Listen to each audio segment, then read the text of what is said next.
എപ്പിസോഡിൻ്റെ പുതിയൊരു പ്രൊമോ വന്നിരുന്നു. ആ പ്രൊമോയ്ക്കകത്ത് സാബുമോൻ ഔട്ടാകുന്നതായിട്ട് കാണിച്ചിട്ടുണ്ട്.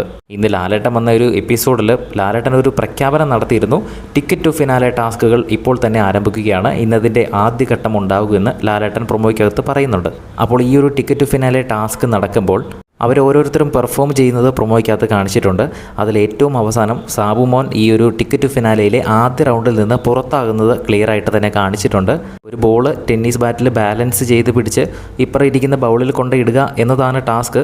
അപ്പോൾ ബാലൻസിങ് ആണ് ഇതിൻ്റെ അകത്ത് ഏറ്റവും പ്രധാനപ്പെട്ട ഒരു ഇമ്പോർട്ടൻ്റ് ആയിട്ടുള്ള ഒരു ഫാക്ടർ. ആ കമ്പിയിലൂടെ ബാലൻസ് ചെയ്ത് നടന്നു വരികയും വേണം.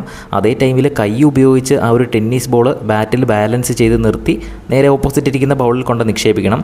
അത് സാബുമോൻ ഫെയിലായി. നേരെ ഇടുന്ന ടൈമിൽ ആ ഒരു ബൗളിനകത്ത് കറക്റ്റായിട്ട് വീണു, പക്ഷേ വീണിട്ട് അത് വീണ്ടും ആ ഒരു ബൗളിൽ നിന്ന് തെറിച്ച് പോകുന്നതായിട്ട് കാണിച്ചിട്ടുണ്ട്. അപ്പോൾ ആ ഒരു ടാസ്കിൽ നിന്നും സാബുമോൻ ഔട്ടായിട്ടുണ്ട്. പക്ഷേ സാബുമോൻ ഇനിയും അവസരമുണ്ട്, കാരണം ഇത് ആദ്യഘട്ടം മാത്രമാണ് എന്നാണ് ലാലേട്ടൻ പറഞ്ഞത്. ഇനി വരാൻ പോകുന്ന ആഴ്ചയിൽ ടിക്കറ്റ് ഫിനാലെ ടാസ്കുകളായിരിക്കും നടക്കാൻ പോകുന്നത്. ഇന്നൊരു എവിക്ഷനും ഉറപ്പായി നടക്കും. ആരാണ് പുറത്തായത് എന്ന് എപ്പിസോഡിൽ ലൈവായിട്ട് നടക്കുമ്പോൾ അപ്ഡേറ്റ് ചെയ്യാം. അത് കാണുന്നതിനായിട്ട് ചാനൽ ഒന്ന് സബ്സ്ക്രൈബ് ചെയ്യുക. വീഡിയോ ഇഷ്ടപ്പെട്ടാലൊന്ന് ലൈക്ക് ചെയ്യുക.